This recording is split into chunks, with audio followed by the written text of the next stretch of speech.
Lesson number 8. A great leader. Mahatma Gandhi was one of the greatest leaders of the world. Other leaders win wars by hurting others and killing them.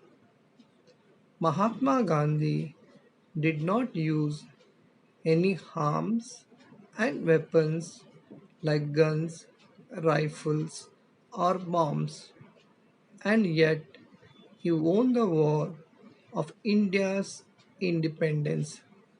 People lovingly called him Bapu or Bapuji, father of the nation.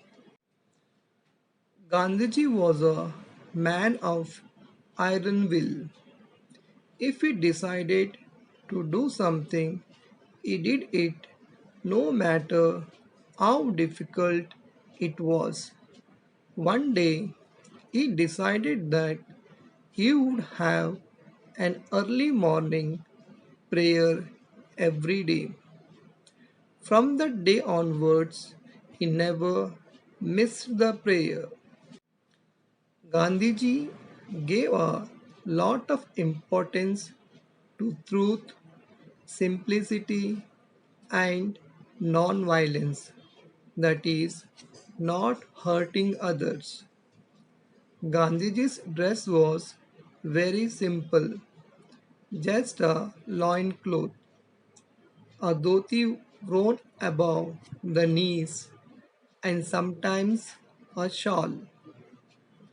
Could he not afford fancy, fashionable clothes? Of course he could, but this simple loincloth was a deliberate choice. How did he come to make this choice? Once Gandhiji was on a lecture tour in Odisha. Usually, men and women gathered in large numbers to listen to him.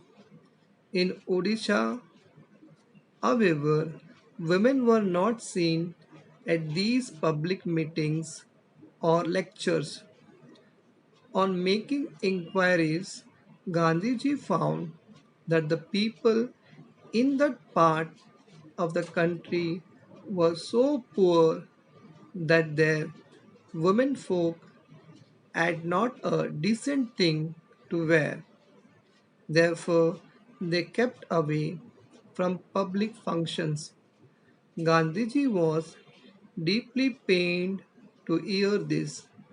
From the day he decided to wear the bare minimum of clothes, be it cold or hot, he never changed a simple dress.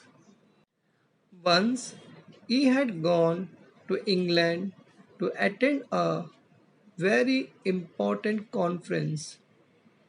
King George of England gave a reception to the participants of the conference at his palace.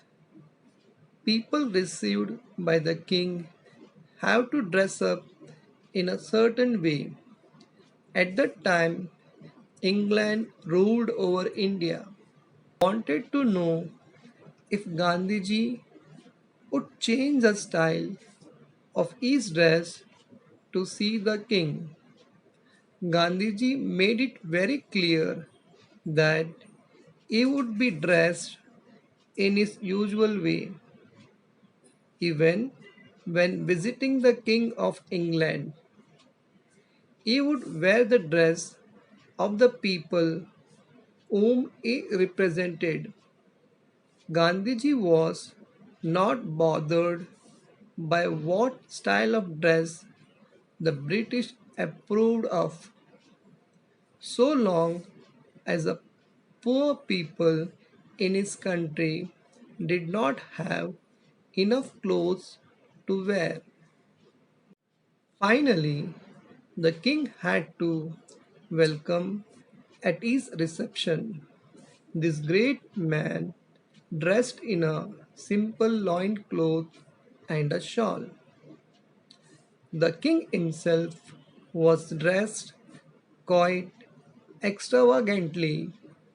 Gandhiji was asked whether he had enough clothes on for meeting with the king. He replied that the king had enough clothes on for both of them. Millions of poor people in India felt happy that Mahatma Gandhi dressed like them. Although Mahatma Gandhi did not use any destructive weapons, he had millions of staunch followers. Gandhiji showed all the suppressed people in the world the new path of Satyagraha. He is remembered for his greatness not only in India but in all parts of the world. Lokmanya Tilak. Swaraj is my birthright and I will have it. The person who asserted this was Lokmanya Bal Gangadhar Tilak. Bal Gangadhar Tilak was born in 1856. At that time, the British ruled over India. People did not like this British rule. They hesitated against the British government. Lokmanya Tilak inspired a national spirit among the people. For that purpose, he organized public celebrations of Ganesh Utsava and Shiva Jayanti. In his papers, Kesari and Maharata, he boldly criticized the government. The British government arrested Tilak and put him in prison. But Lokmanya Tilak continued his struggle for Swaraj even after he was released from prison. He spent all his life in the service of the nation. Savitribai Phule.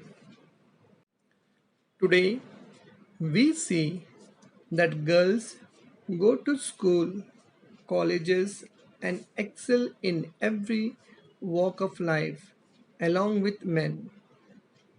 But this was not always so. In the past, women and the downtrodden sections of the society did not have the right to education. They were not allowed to work in any important position. Their life was miserable. This was a great social injustice. Social reformers fought against this injustice and discrimination. Foremost among them were Mahatma Jyotirao Phule and his wife Savitribai Phule. Mahatma Phule started the first school for girls in Pune in 1848 in the face of great social opposition at a time when women were not allowed to read and write. Savitribai became the first woman to teach in a girls' school. To stop her, people created many obstacles in her path. They even threw dirt and stones at her. But she did not waver. She did not give up her noble cause. Her nobility and courage will always guide men and women alike in the course of their life and career.